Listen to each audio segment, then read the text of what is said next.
Lalayas na nga ako dito nga sa amin at dito na nga ako titira nga sa aking electric home. Kaya naman dinala ko na nga yung mga gamit ko. Sinimulan ko na nga yung biyahe. Talagang nagulat nga ako kasi bigla nga akong nalobat habang nasa biyahe ako.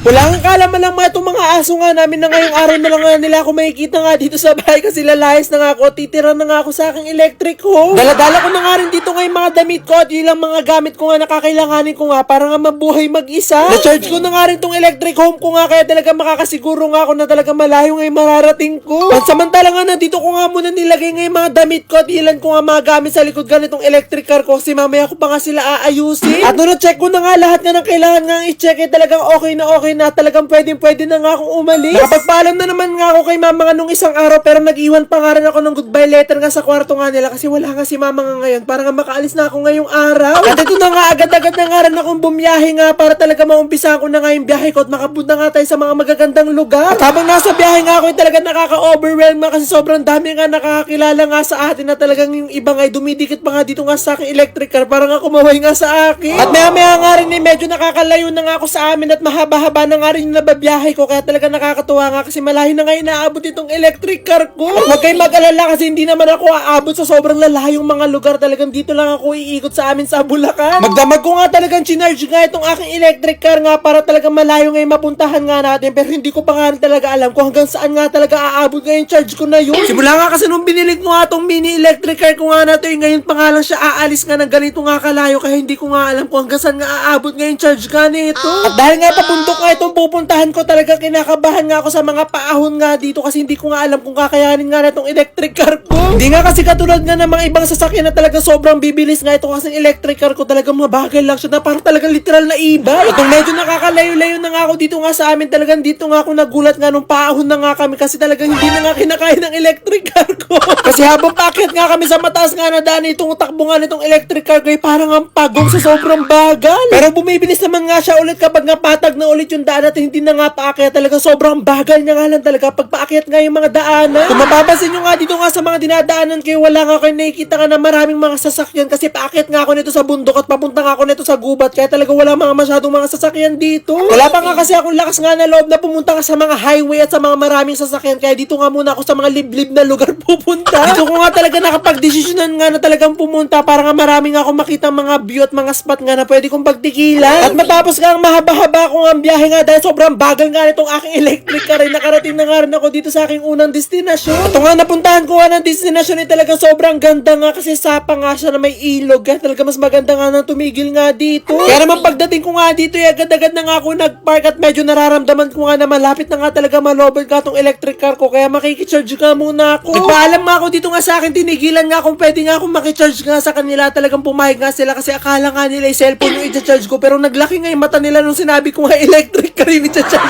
Wala na nga nagawa nga si ate kasi pumayag na nga siya kaya naman agad-agad ko na nga rin sinaksak nga sa kanila tong extension nga na dala ko para ma-charge ko tong electric home ko. Pero sabi ko naman nga kay ate na wag nga siya mag-alala kasi magbabahid naman nga ako dito. At nung finally ngayon na-charge ko na nga rin tong electric car ko yung umalis muna nga ako dito nga sa akin pinagparkingan at mag-iikot-ikot muna ako dito sa akin pinuntahan. Dito ko nga talaga naisipan nga na pumunta kasi talagang sobrang ako nagagandahan nga sa lugar nga na to kasi onti nga lang yung tao talaga onti pa nga lang yung nakakaalam nga dito. At itong lugar nga na to ay tinatawag nga na Madlum dito nga sa aming lugar sa San Miguel, Bulacan na talaga sobrang ganda nga talaga dito. At dito pa nga lang sa mga naglalakihan ng mga bato nga na to ay talagang pang Instagrammable na nga talaga at ang maganda pa hindi pa nga sobrang daming tao. At habang nagmumuni-muni nga ako dito meron nga ako nakita mga bata nga na merong dalang balsa kaya talaga nakisakay nga ako kasi pupunta nga sila dun sa gitna nga neto na talaga mas maganda pa. Gusto ko nga sana nga maligo kaso nilalamig nga ako dahil nga malakas nga yung hangin kaya naman sa susunod na nga lang i-enjoyin ko na nga lang muna nga yung magandang view nga dito at yung malakas nga na hangin para nga talaga makapag-relax nga ako. Sana nga lang talaga wag magalit nga si mama kapag nalaman niyang nandito ako.